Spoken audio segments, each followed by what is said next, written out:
All right, here I am again. We're going to look at the string parts of Will You Still Love Me Tomorrow. Maybe this video is a little shorter. We'll see. So let's start off by having a look at the instrumentation. Now, Shirley Owens, their lead singer, which is probably why I call them the Shirleys, because she's the lead singer, but it's really the Shirelles. When she first listened to the song, apparently folklore says that she didn't love the song because she thought it sounded a little too country. And so just with the instrumentation here, I suspect they're using a couple of violins and a cello just to get away from having a fiddle, like having a solo violin, which would make it sound more country. So it's a little like an orchestration. It might be more than two violins, hard to know, but there's a few violins there trying to get it away from that fiddle country sound. So now let's start with the cello. Really all I'm going to show you here is we've got a nice little rhythmic part in the cello. It's specifically not pizzicato, it is staccato arco. That's the sound of it. And really all that's happening is that cello for the entire song follows along the chord tones for the song. So let's have a little look at that in a couple of sections. You can see I'll go back. What's happening is the cello is doing voice leading with chord tones. So voice leading being that it's not jumping up and down. It's not going to a note up here, then a note down here, this kind of thing. It's just doing the nearest next chord tone. And when we analyze it, we would talk about chord tone. So we would go, this here is the third of G. This is the third of E. This is the first or tonic of A.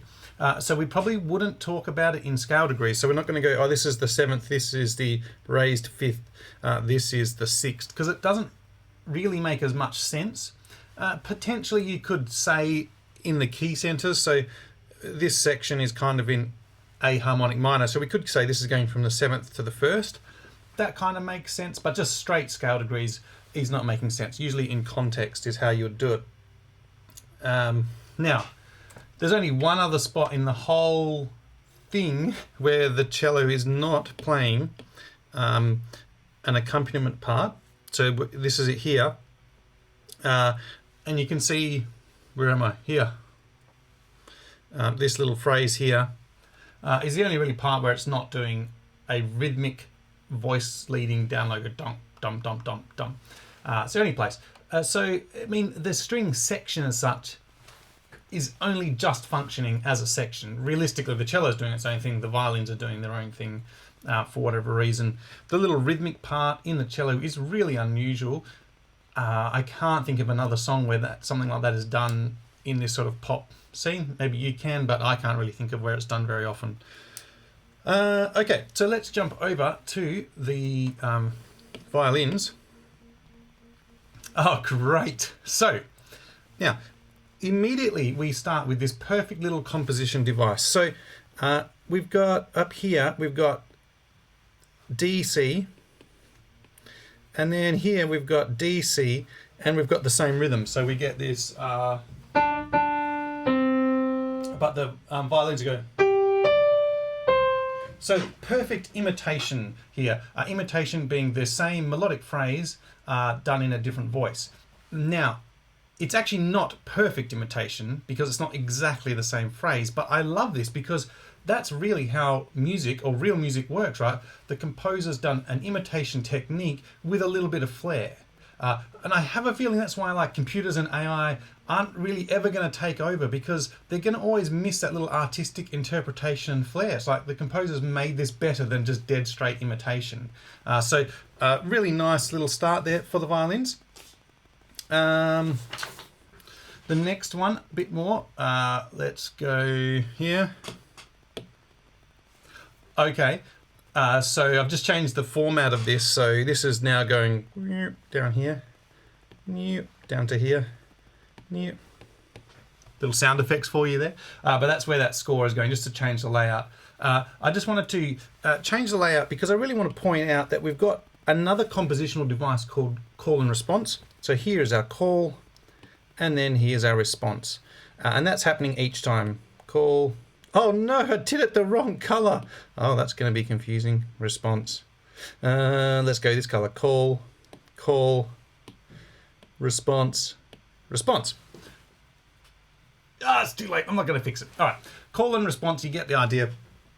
The call tends to be scales. The response tends to be arpeggios.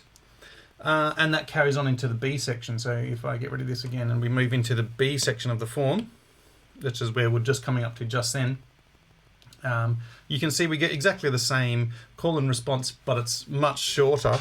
You can see this part would be the call, and this part is the response.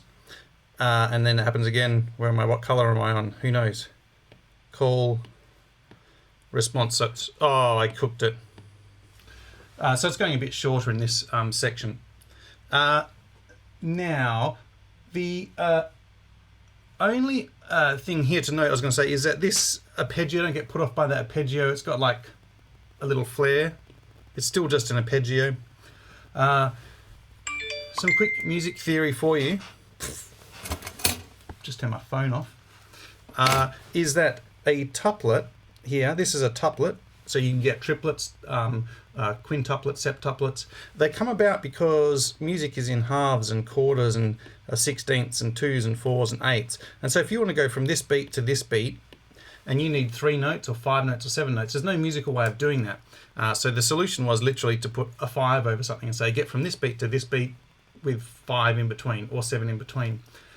The reason you would do that is because in music, for example, I needed 5 notes to get from there to there, but more often you get 7 tuplets because you need to go up the scale, which has 7 notes. So you often get little 7 tuplets or 5 tuplets, especially in violin parts or string parts, happens quite a lot. All right, and lastly, let's go to the actual violin solo. So key point here is that this part here and this part, this part here are the melody. This is a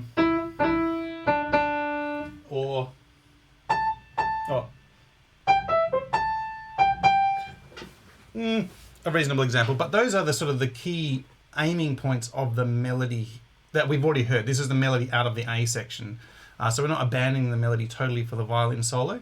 We've got the melody there with a whole bunch of flourishes.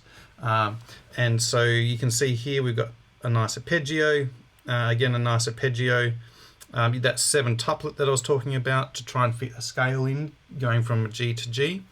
I'm not sure whether it is necessarily, but I like it, and I don't think it's a glissando. It's not just a slide or glissando, it's definitely some notes in there.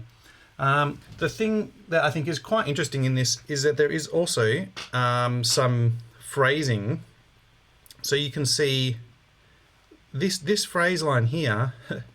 It's just a really interesting way of phrasing. It's just a bit unconventional. And again, same with this one here, having the 2 phrases stuck together, you know, almost feels like it should be 2 instruments, but it's one instrument with the same phrase sort of phrased differently.